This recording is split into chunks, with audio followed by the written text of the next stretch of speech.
Assalamualaikum warahmatullahi wabarakatuh. Semangat pagi Indonesia. Hai anak-anak sahabat Erlangga, selamat datang di Erlangga Classroom. Erlangga Classroom adalah tayangan persembahan penerbit Erlangga yang akan membantu sahabat Erlangga belajar bersama selama masa pembelajaran jarak jauh. Di masa pandemi ini, ingat ya untuk selalu menjaga protokol kesehatan, seperti mencuci tangan, memakai masker, serta menjaga jarak. Semoga anak-anak sahabat Erlangga sehat-sehat semua ya. Hari ini bersama saya Bapak Miftahudin kita akan belajar tentang materi aritmetika sosial. Materi ini adalah untuk anak-anak sahabat Erlangga jenjang SMP kelas 7. Selama acara berlangsung, anak-anak sahabat Erlangga bisa bertanya di kolom komentar ya. Sudah semangat belajar kan? Yuk kita simak bersama.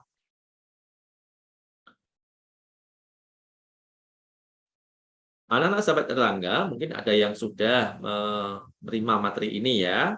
Kalau yang sudah, semoga nanti dengan melihat tayangan materi ini semakin mantap, semakin paham ya. Bagi anak sahabat Erlangga yang belum, semoga mari kita belajar bersama ya. Semoga nanti bisa paham dengan materi ini ya.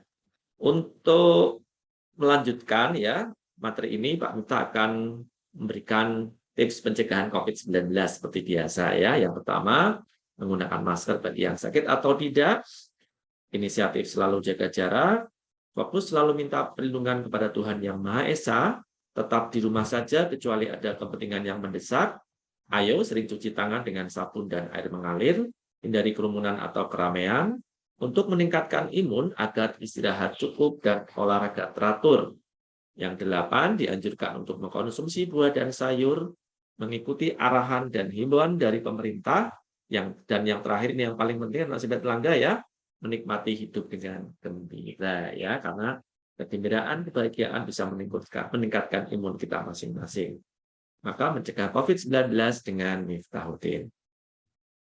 Baik, anak sahabat Erlangga, untuk kompetensi dasar yang akan kita pelajari adalah mengenal dan menganalisis berbagai situasi terkait aritmetika sosial ya, meliputi penjualan, pembelian, potongan, keuntungan, ya, kerugian, bunga tunggal, ya, persentase, bruto, neto, dan tara ya.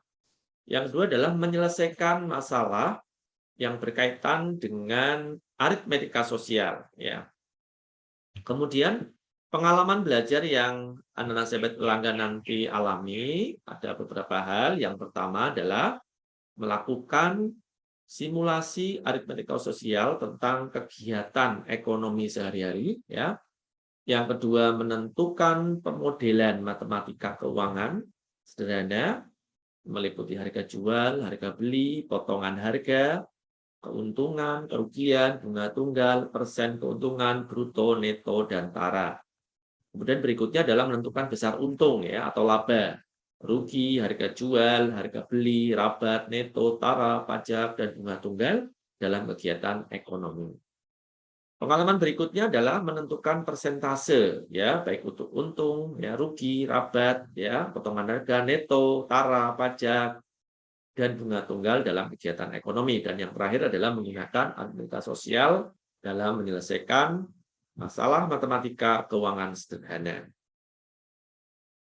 Baik, anak sahabat Erlangga, kalian tentu sepakat dengan bahwa kebutuhan kita ini sangat beragam ya. Manusia membutuhkan barang dan jasa. Produsen memproduksi barang untuk dijual dan konsumen membeli barang untuk memenuhi kebutuhannya, sehingga ada proses jual beli ya seperti terlihat di gambar ini ya. Kegiatan jual beli ini akan berkaitan dengan langsung perhitungan yang dalam penyelesaiannya pasti membutuhkan matematika ya.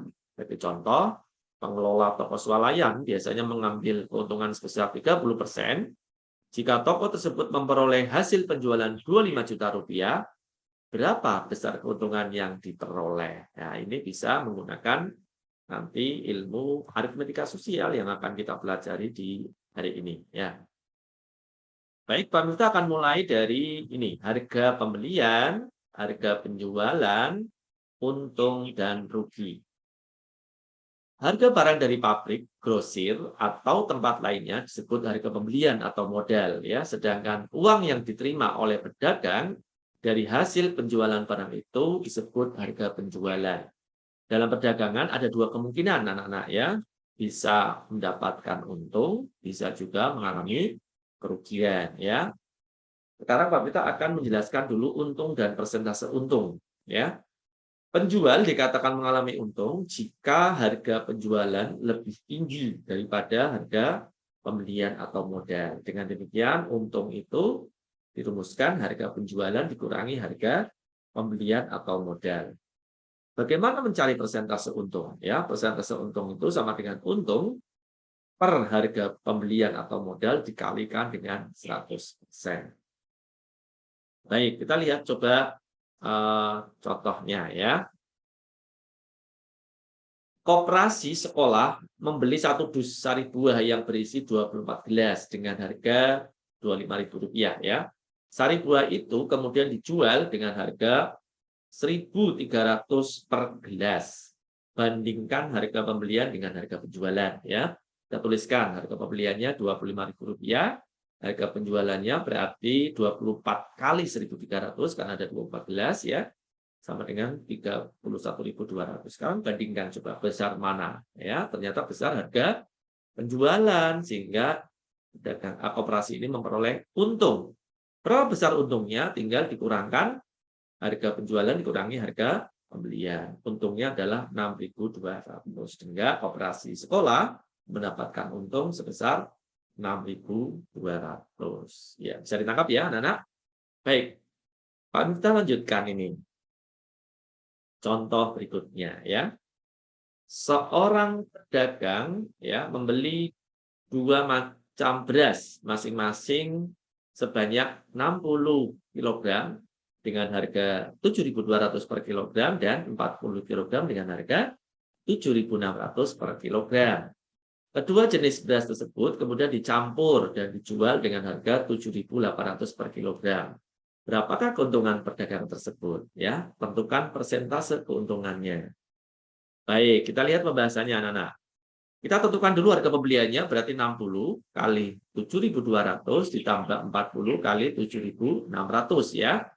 Jika ketemunya 432.000 ditambah 304.000, totalnya 736.000. Ini adalah total harga beli.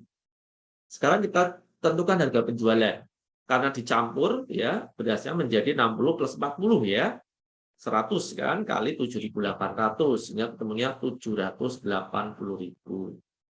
Kalian bandingkan ternyata lebih besar yang harga penjualan sehingga keuntungannya adalah 780.000 dikurangi 736.000. Ya hasilnya 44.000. Dengan demikian persentase untung adalah untung per harga pembelian kali 100%, 44.000 dibagi 736.000 dikali 100%. Hasilnya adalah 5,98%. Ini Pak Miftah bulatkan sampai 2 desimal ya. Bagaimana dengan contoh yang ini?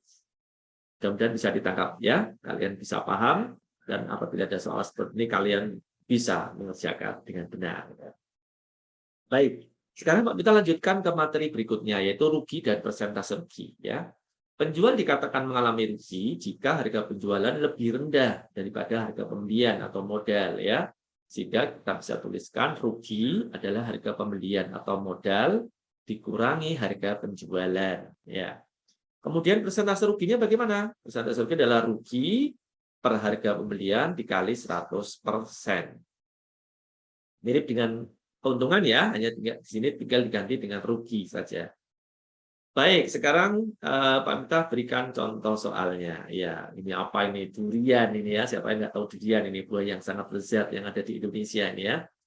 Seorang pedagang durian membeli 100 buah durian ini dengan harga seluruhnya adalah 1 juta.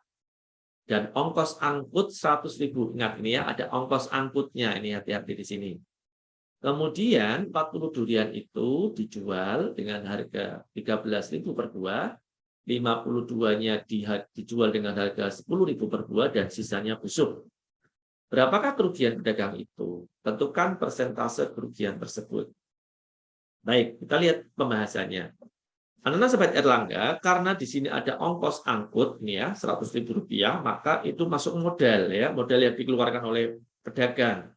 Sehingga total modalnya adalah 1 juta ditambah dengan 100.000. Hasilnya 1.100.000 ya. Sehingga harga penjualannya 40 kali 13.000 ditambah 52 kali 10.000. 520.000 ditambah 520.000 sama dengan 1.040.000. Karena belinya tadi 1 juta ya, berarti rugi kan anak-anak ya. Sehingga ruginya 1.100.000 dikurangi 1.040.000, mengalami kerugian sebesar Rp60.000. Dengan demikian, persentase rugi, rugi per modal kali 100% ya.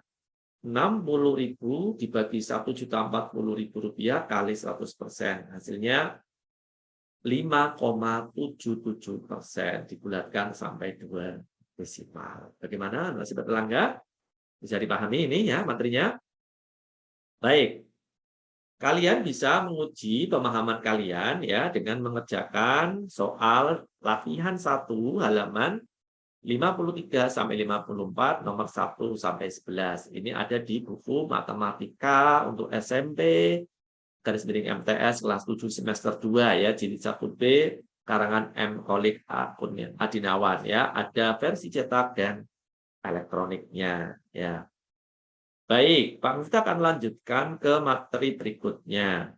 Harga pembelian dan harga penjualan ya. Kita lihat yang pertama ini. Harga penjualan itu adalah harga pembelian atau modal ditambah untung ya. Jadi kalau kalian disuruh mencari harga penjualan, kok diketahui harga beli dan untung, tinggal tambahkan saja.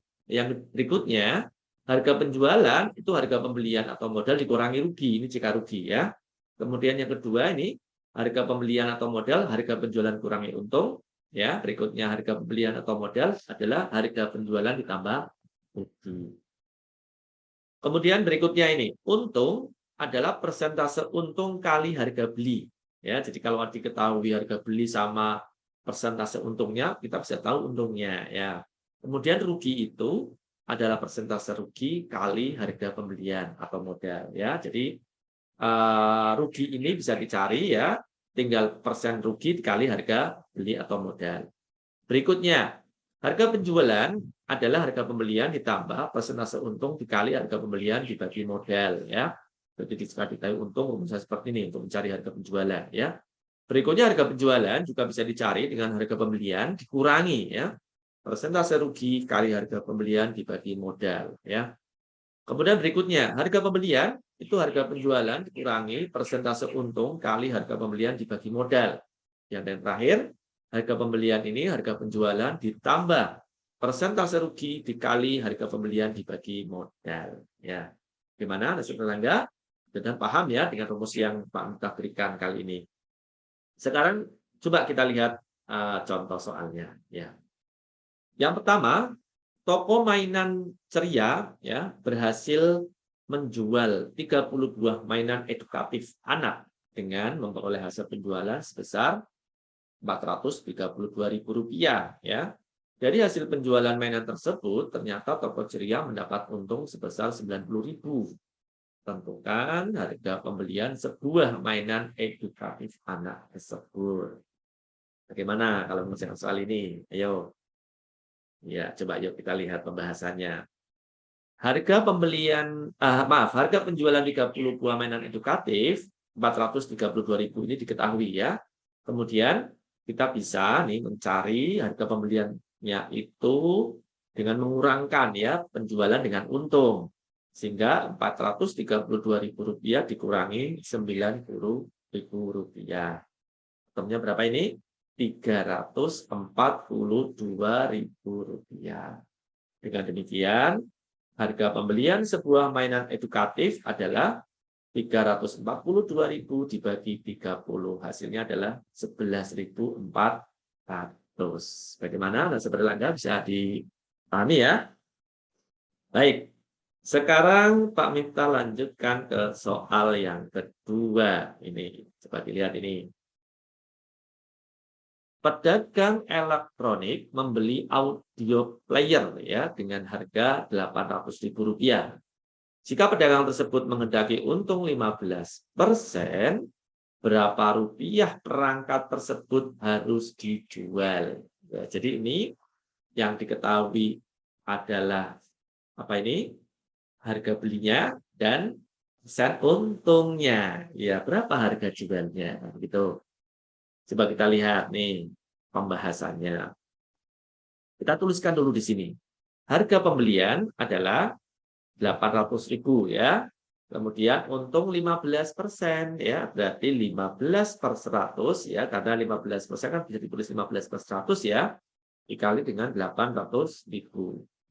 Kita sederhanakan, nah, 15 kita bagi 5 ya, jadi 3, 100 dibagi 5, 20. Berarti ini menjadi 3 per 20 dikali 800.000. Nah, ketemunya adalah 120.000 rupiah. Oh, ternyata pedagang ini memperoleh keuntungan sebesar 120.000 rupiah. Bagaimana mencari harga penjualannya? Ya, ini ingat tadi rumus yang tadi. Harga penjualan bisa kita tuliskan harga pembelian ditambah dengan untung ya. Sehingga kita tahu harga pembeliannya adalah 800.000 ya. Ini berarti 800.000 ditambah 120.000.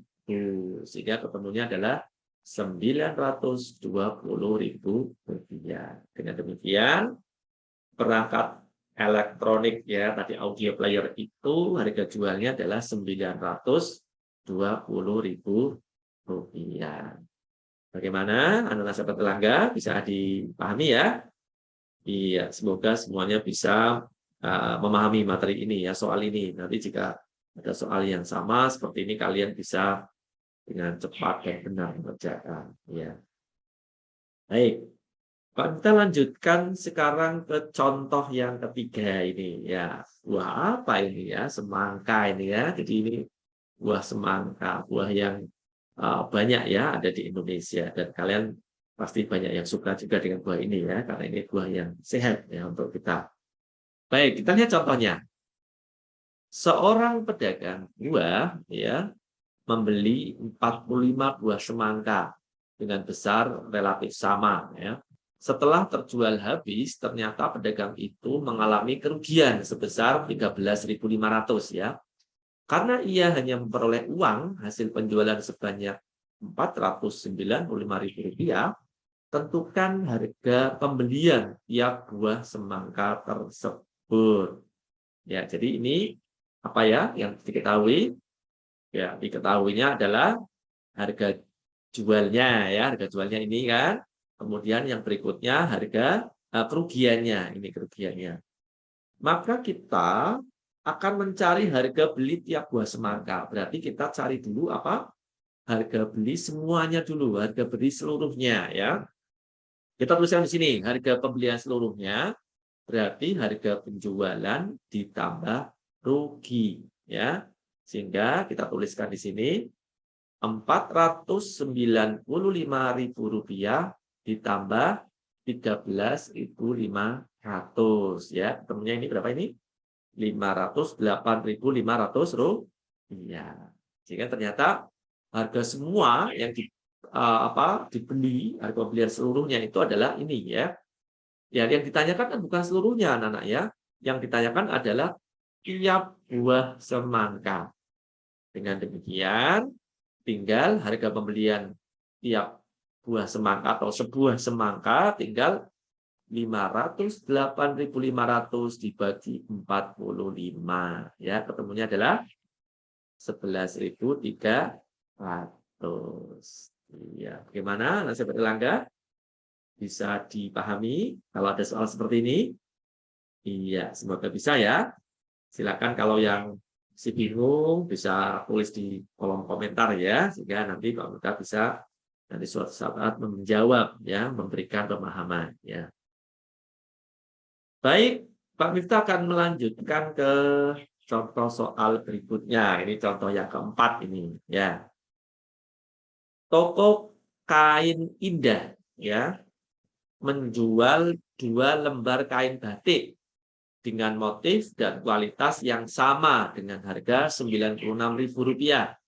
ternyata toko tersebut mengalami kerugian ya sebesar 25%. Berapa harga pembelian selembar kain batik? Ya, yang ditanya adalah satu lembarnya. Ini anak sebenarnya harus teliti ya, harus fokus ini. Bagaimana ini cara mengerjakannya? Ya, silakan yang punya kertas coret-coret di rumah ya bisa coret-coret dulu nih sebelum kita membahas. Iya, biar kalian nanti bisa, oh ternyata jawaban saya sama, oh saya nggak teliti di mana gitu ya. Baik, langsung saja ini Pak, kita akan coba buka pembahasannya. Ini mungkin anak-anak sahabatnya pada penasaran ya bagaimana pembahasan soal ini ya. Baik, anak sahabat Elangga, ya kita akan mulai dari sini nih ya, dalam persen harga pembelian sebagai kondisi awal perdagangan ini dapat dinyatakan dengan 100%. Jadi selalu seperti itu anak-anak ya. Harga pembelian itu karena belum diketahui apakah itu untung atau rugi, maka kita tuliskan dalam persen dan 100% ya. Kemudian harga penjualan dalam persen berarti bisa kita tuliskan ya, karena ini rugi ya, rugi 25%, maka bisa kita tuliskan 100% dikurangi 25%. Ketemunya 75%. Mungkin ada di antara anak-anak sahabat Anda yang bertanya nih, bagaimana Pak kalau rugi 10%? Ya tinggal 100% dikurangi 10% gitu ya, 90%. Bagaimana kalau rugi 15%? Ya 100% dikurangi 15%. Gitu ya. Sekarang pertanyaannya, Pak Miftah kalau mengalami keuntungan, apa ya dikurangi? Tidak. Kalau untung ya harga jualnya berarti nanti harga beli dalam persen ditambah persen dalam untung gitu ya. Misalnya nih, untungnya 10% ya, berarti nanti 100% ditambah 10% gitu ya, ditambah 10%. Nanti ketemunya 110% gitu ya. Jadi kalau rugi dikurangi, kalau untung ditambah gitu ya. Bisa ditangkap ya, nah sebentar ya ini ya. Ya ini karena ini materi yang harus betul-betul dicermati ini ya. Kemudian lihat di sini. Ternyata ya dari harga penjualan dalam persen 75% ini 75% dari harga pembeliannya adalah 96.000 ya. Bagaimana ini ya? Kalau Pak Entah rinci begini ya anak sebelah ini bisa ditulis begini ya. Jadi 75% ya, 75% dari harga beli ya Pak Entah singkat dengan HB gitu ya. Itu sama dengan 96.000 gitu ya. 75% kan bisa ditulis 75/100 ya enggak? Iya, ini bisa Pak kita tulis ini jadi 75/100 kali harga beli ya sama dengan 96.000 ya. Terus bagaimana ini kalau mau mencari harga beli? Di sini ada ini loh, ada 75/100 ya. Maka kita bisa menghilangkan 75/100 dengan mengalihkan dengan apa coba? Ingat materi yang sudah kalian pelajari ya. Kita kalikan dengan kebalikan dari 75/100. Berapa kebalikan 75/100? Iya, 100/75 ya. Sehingga nanti ruas kiri kita kalikan dengan 100/75. Ini saya minta tulis 100/75 dikali ini tetap ya 75/100 kali HB. Ingat, karena ruas kiri dikali 100/75, maka ruas kanan yang ini juga harus dikalikan 100/75. Jadi, maaf ini. Maaf, ini berarti kita tulis 100/75 dikali 96.000. Ini kan habis kan anak, ini habis lah ini lah. Tinggal HP aja kan, tinggal harga beli. Sehingga harga belinya adalah 100/75 dikali 96.000. Bagaimana? Bisa ditangkap ya? Semoga ya. Iya, sehingga ini Pak Peter bisa ke sini nih. Ya, kemana ya ini? Iya, ke sini. Iya.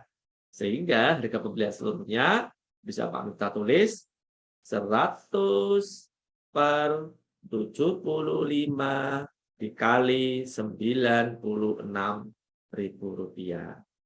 Ya, berarti ketemunya adalah 128.000. Dengan demikian, karena harga apa ini? Seluruh kain 128.000, berarti selembar kainnya berapa?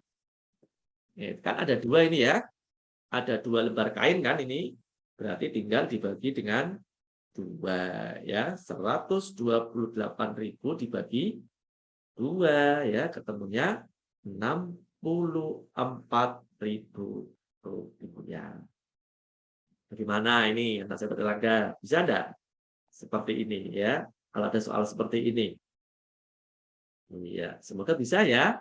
Coba ini Pak Miftah akan memberikan bagaimana kalau mengalami keuntungan ini ya, mengalami keuntungan ya. Misalnya ini eh, diketahui ya, ini kan kalau Pak Miftah lihat ini 75% harga belinya adalah 96.000 ya. Bagaimana kalau misalkan untung 10%. Iya, untung 10% dengan dari harga belinya misalkan 110.000 ya. Jadi gini, misalnya nih Pak kita tuliskan di mana ya? Di sini aja nih. Oh ya, ini kalian bisa menguji ya pemahamannya di latihan 2 ya. Halaman 56 nomor 1 sampai 12 di buku matematika untuk SMP MTS kelas 7 semester 2 karangan M. Kolik Adinawan ya, ada versi cetak dan versi elektroniknya ya. Ini kita memberi contoh dulu di mana ini ya, sebentar ini. Oke, di sini aja. Bentar, Pak, kita hapus dulu aja ini ya. Kita hapus dulu ini sebentar ya. Ya, jadi misalnya ini untung ya, ini kan rugi ya, ini rugi. Ini kita akan coba kalau untung ya. Jadi ini soalnya akan Pak minta ubah sedikit ya, biar kalian tahu kalau untung itu seperti apa gitu ya. Misalkan ini dengan motif kualitas sama, ini Pak Miftah ganti ini 110.000 ya. 110.000 rupiah ya. Kemudian mengalami keuntungan. Ini Pak Miftah ganti untung ya. Untungnya adalah 10% ya, tak ganti 10%. Ya, bagaimana ini cara mengerjakannya? Jadi yang pertama saya ulangi ya. Ini 96.000-nya Pak minta ganti harganya 110.000, kemudian mengalami keuntungan 10%. Ya. Langkah awal sama anak-anak sahabat Langga ya. Dalam persen, harga pembelian sebagai kondisi awal perdagangan dapat dinyatakan dengan 100% sama ya. Sehingga karena di sini untung, maka ini tidak min rugi tapi plus untung ya. Kita tulis segini ya. Plus untung. Dengan demikian ini bisa ditulis 100% ditambah 10% ya. Sini berapa nanti sebenarnya? 110% ya. Berarti kita tuliskan 110% dari harga beli adalah dari berapa ini? 110.000 gitu ya. Oke. Sekarang kita tuliskan 110% berarti 110 per 100 gitu ya.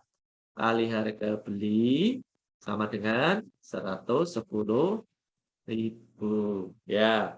Sekarang kita akan menghilangkan ini kan, anak saya Erlangga, kalikan dengan kebalikan ya dari 110 per 100. Berapa kebalikannya? Iya, 100 per 110 ya. Berarti 100/110 dikali 110/100 kali harga beli. Jangan lupa kalau ruas kiri kita kalikan 100/110, ruas kanan juga sama ya. Kita kalikan 100/110. Berarti ini juga 100/110 dikali 110.000. Ini hilang ya, habis tinggal satu, tinggal harga beli saja. Ini dicoret, ya 100.000 ya. Ini satu ya, berarti 100.000 rupiah. Oh, ternyata harga beli, kalau soalnya Pak Minta ini ya, harga beli 2 lembar kain batik adalah 100.000 rupiah. Sehingga kalau Pak Minta ini saya coret dulu ya, ini soalnya lain. Harga pembelian selembar kain berarti nanti 100.000 rupiah dibagi 2 ya, ketemunya adalah 50.000 rupiah. Bagaimana Anak Erlangga, bisa dipahami ya?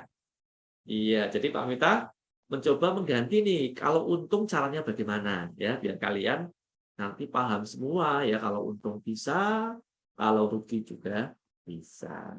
Iya, semoga penjelasan Pak Miftah ini bisa dipahami oleh anak-anak Sobat Erlangga semua, ya dimanapun kalian berada, sehingga nanti kalau menjumpai soal-soal tentang aritmatika sosial yang seperti ini, anak-anak Sobat Erlangga bisa mengerjakan dengan mudah, mengerjakan dengan benar ya, dan bisa cepat mengerjakan ya. Baik, anak-anak Sobat Erlangga, itu dia materi tentang aritmatika sosial untuk jenjang SMP. Semoga anak-anak Sobat Erlangga sudah paham semua ya. Jangan lupa untuk like dan subscribe channel ini ya. Nantikan Erlangga Classroom selanjutnya. Acara ini akan hadir setiap hari Rabu di jam yang sama. Jangan lupa beritahukan teman-temanmu untuk mengikuti acara ini ya. Tetap jaga kesehatan ya anak-anak Sobat Erlangga. Sampai jumpa. Wassalamualaikum warahmatullahi wabarakatuh. Salam sehat dan salam sukses untuk semua. Terima kasih.